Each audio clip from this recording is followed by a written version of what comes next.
2054 में जो कानून आया था वो अब 2024 में जो सब खत्म होने के कागार पे है। कोई इसका समर्थन कर रहा है, कोई इसका विरोध कर रहा है। आप उसके बारे में अपना राय क्या देंगे? विरोध कौन कर रहा है? जो विपक्षी में बैठे हैं नेता, जो कांग्रेस के नेता हैं, जैसे बहुत सारे जो विपक्षी दल है वो इसका विरोध कर रहा है। लाया कौन था? वो लाया था जो कांग्रेस की सरकार में आया था। यही बात मुंह तोपने वाला भी है उस विरोधियन के, जो बोलता है ना कि बीजेपी हिंदू मुस्लिम कर रहा है। समझ गए ना? 54 में वक्त वोट लाके खाली मुस्लिम के प्रति छोड़ दिया था कांग्रेस वाला, तो मुस्लिम वाला कहा था उसका वक्त वोट ऐसा संस्था। आपको पता होगा कि अगर वो कह दिया कि जमीन मेरा तो जमीन मेरा हो गया, उसमें कोई आपकी नहीं कर सकता। उसके बाप का जमीन है का वक्त वोट के, जिसको कह देगा तू मेरा है तू मेरा है। कहा जा रहा है कि वक्फ बोर्ड जिस जमीन पे दावा कर देगा वो जमीन उसका हो जाएगा। आप इसके लिए कोर्ट नहीं जा सकते, नहीं जा सकते। उसका स्पेशल कोर्ट है, आप उसी कोर्ट में जो है उसके लिए केस लड़ेंगे। उस कोर्ट में बैठा हुआ कौन है?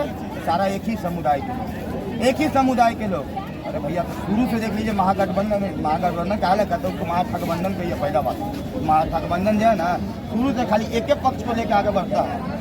एक पक्ष को आगे लेकर बढ़ेगा, दूसरा पक्ष को पीछे छोड़ेगा। जैसे हम बता दें, खुल के बता रहे हैं, केवल मुसलमानों को आगे लेकर चलेगा और हिंदुओं को लेकर चलेगा। अगर 1954 में वक्फ बोर्ड बनाया तो सनातन बोर्ड भी बना देता, तब हम उसको मानते। सिख बोर्ड भी बना देता, तब उसको हम मानते। लेकिन नहीं, केवल मुस्लिमों के लिए वक्फ बोर्ड बनाया गया। तो आपको मुस्लिम से प्यार का है?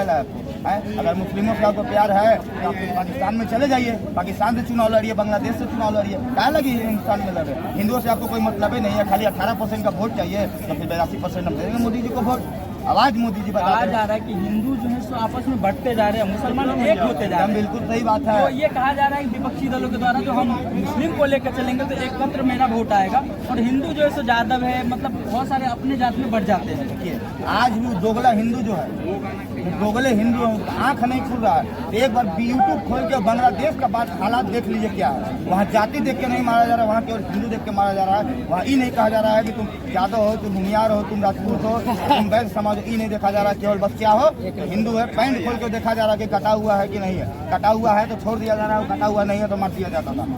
योगी जी का बयान आया था, ये कटेंगे तो बटेंगे, एकदम सही बात बोले थे कोई योगी जी। लेकिन वो दोगला हिंदू जो है, जो अपना जात की वजह से राजनीतिक पार्टियों में, अब राजनीतिक पार्टी देखिए राहुल गांधी पे भी हम आ जाते हैं। जाति जनगणना राहुल गांधी का ही करवाया जाता था। हिंदुओं को जाति में बांट देगा, मुसलमानों को एकत्रित करके बांग्लादेश वाला माहौल यहाँ करवाना चाहता है। ये इंदिरा जी का बयान था 1984 का। इंदिरा जी का बयान क्या था? गलत बात मत बोलिए। इंदिरा जी का बयान था कि जात पे न पात पे, इंदिरा के बाद पे बटन दबेगा हाथ पे, मोहर लगेगी।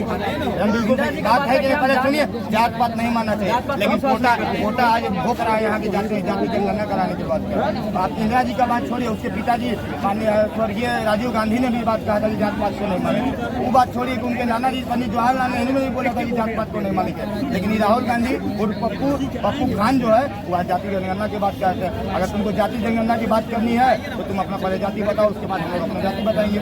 लेकिन सबसे बड़ी दिक्कत हिंदुओं में यही है, हिंदू आपस में जाति में बटे हुए हैं। वो कह रहे हैं कि हम यादव हैं, ठीक है, हम राजपूत हैं, ठीक है, हम ब्राह्मण हैं, लेकिन कोई अपने आप को कहने को तैयार नहीं है कि हम हिंदू हैं। लेकिन यही अगर दूसरे समुदाय के लोग को देखिए, मुस्लिम में कोई नहीं कहेगा कि हम खान हैं, कोई पठान नहीं कहेगा, डायरेक्ट कहेगा कि हम मुस्लिम हैं। लेकिन जब तक हिंदुओं में अगर मानसिकता नहीं होगी ना, जब तक एकत्रित होने की मानसिकता नहीं होगी, तब तक ये भारत देश एक तरह से हिंदू राष्ट्र नहीं बनेगा। कांग्रेस पार्टी जो है जो जिसको महागठबंधन बोलिए ना, महागठबंधन क्या बोल रहे हैं? इंडिया गठबंधन। इंडिया मत बोलिए, पहले बात इंडी गठबंधन है। हमारे भारत देश का अपमान मत कीजिए। इंडी गठबंधन है, इंडिया नाम मत लीजिए उसका। गठबंधन पार्टी कहेंगे, इंडिया नाम मत लीजिए। वो इंडी गठबंधन है, वो बोला था कि मुस्लिम जो वक्फ बोर्ड को, मुस्लिम के खिलाफ जो है सरकार साजिश कर रही है वक्फ बोर्ड हटाने के बारे में। आप उसके बारे में क्या करना चाहेंगे? काहे वक्फ बोर्ड दिया? वक्फ बोर्ड का काम है, ठीक है। एक बात बताइए, हमारा देश संविधान से चलेगा कि नहीं चलेगा? चलेगा। तो संविधान का ठेका खाली हिंदू लेके रखता है, मुसलमान नहीं लेगा। मुसलमान जब लेकर वक्फ बोर्ड संविधान में है तो खाली हिंदू लेकर चलेगा संविधान का ठेका? काहे लेंगे हम भाई, काहे लेंगे संविधान का ठेका? ये हमको बताइए। मुस्लिमों को भी लेना पड़ेगा। अगर आप संविधान से चलोगे, एक भी मुस्लिम को पूछिए तो संविधान से चले, कुरान से तो संविधान का नाम लिया देखो कहिए। अगर हम लोग अभी स्टार्ट कर दिए कि हम लोग गीता के अनुसार चलेंगे, संविधान के अनुसार नहीं चलेंगे, तब क्या होगा बताइए?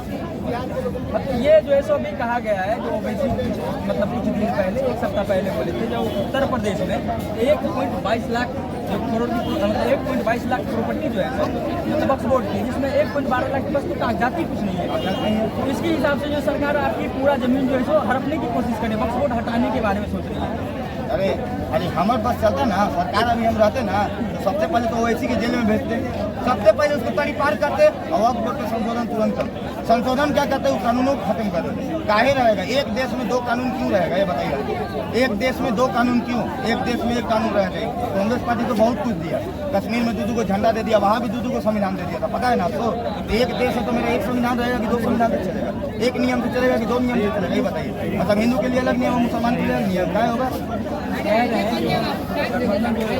ये गठबंधन बोलिए, गठबंधन मत बोलिए। कह रहे हैं कि जो सो हम हिंदू को बचाने जो आरक्षण खत्म कर दिया जाएगा, वही जो जम्मू कश्मीर में चुनाव हो रहा है वहाँ पे नेशनल कॉन्फ्रेंस एक पार्टी है उमर अब्दुल्ला का, वहाँ कह रहे हैं मेरी सरकार आएगी तो 370 वापस ला लेंगे।